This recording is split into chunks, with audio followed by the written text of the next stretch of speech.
பெரிய பேச்சாளர்.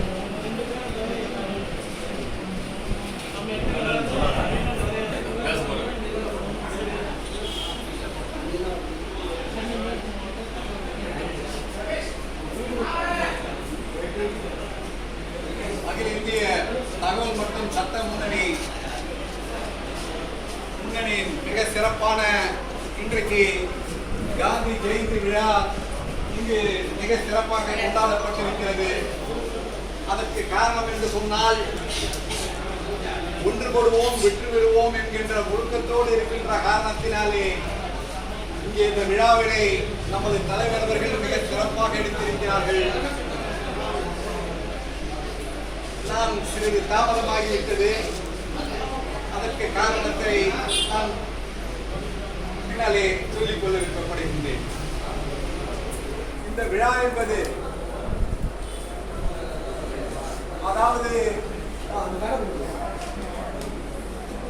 இந்திய திருநாட்டிலே நாம் சிறிது சிந்தித்து பார்க்க வேண்டும். நாம் எதற்காக அடிமைப்பட்டோம்? இந்த நாட்டிலே மற்ற நாடுகளை சேர்ந்தவர்கள் இங்கே போர் புரிந்து நம்மை ஏன் அடிமைப்படுத்தினார்கள் என்பதை நாம் சிந்தித்து பார்ப்போமானால், இன்றைக்கு சிந்தித்து பார்க்கின்ற ஒரு நல்ல தருணத்தை நமது மாநிலத்துடைய தலைவர் அவர்கள் ஏற்படுத்தி கொடுத்ததற்கு நன்றியை தெரிவித்துக் கொள்கிறேன். நமது நாடு உலக லெவல்ல பார்க்க போனா விவசாய நாடு. நாம் தான் விவசாயத்தை இந்த உலகத்துக்கே நாம் என்ன செய்து கொண்டிருக்கிறோம் என்று சொன்னால் கற்றுக் கொடுத்திருக்கிறோம். அதன் காரணமாக எல்லா செல்வமும் செழிப்பும் நம்மிடத்திலே இருந்திருக்கிறது. அதற்கு உதாரணம் சொல்ல வேண்டும் என்று சொன்னால், நம்முடைய ராஜராஜ சோழன் அவர்கள் பெரும் படையை வைத்துக் கொண்டு சென்று போர் புரிந்து கப்பலிலே வணிகம் செய்து கம்போடியா போன்ற நாடுகளிலே இன்றைக்கு பார்க்க போனால் நம்முடைய அடையாளங்கள் இருந்து கொண்டிருக்கிறது. ஒரு பெரும் படையை, இதை எதற்காக சொல்லுகிறேன் என்பதை நீங்கள் பின்னாலே புரிந்து கொள்ள வேண்டும்.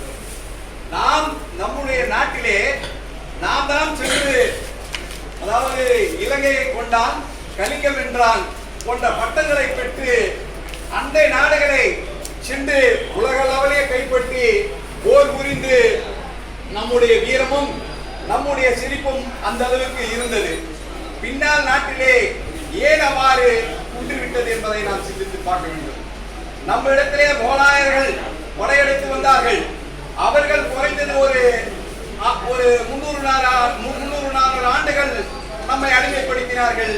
அதற்கு அதற்காக வெள்ளையர்கள் வந்தான், அவன் நம்மை அடிமைப்படுத்தினான்.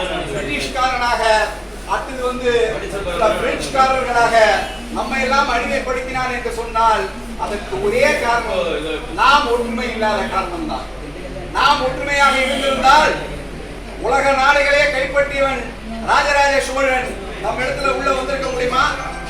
17 முறை கஜினி முகமது படையெடுத்தான். ஒரு முறை அல்ல, 2 முறை அல்ல, 17 முறை படையெடுத்தான். ஆகவேதான் நமது தலைவர்கள் அருமையாக ஒன்றை குறிப்பிட்டிருக்கிறார்கள்: ஒன்றுபடுவோம் வெற்றி பெறுவோம். நாம் ஒன்றுபட்டால் நிச்சயமாக வெற்றி பெற முடியும் என்பதுதான் நம்முடைய காந்தி ஜெயந்தியிலே நான் சொல்லுகின்ற ஒரு வாசகம். நாம் ஒற்றுமையாக இருக்க வேண்டும் இன்றைக்கு. ஆகவே ஒன்றுபட்டால் வெற்றி பெற முடியும் என்பதற்கு உதாரணம் தான் நம்முடைய குஜராத்திலே போர் பந்தலிலே பிறந்த சாதாரண சாமானியாக கரம்சந்த் காந்தி அவர்கள் இன்றைக்கு உலக லெவல்ல இன்றைக்கு அகிம்சை தினம் என்று சொன்னால் அது தமிழ்நாட்டிலே அல்ல, இந்தியாவிலே அல்ல, உலக தினமாக கொண்டாடப்படுகிறது என்று சொன்னால் அது மகாத்மா காந்தி அவர்கள் மட்டும்தான்.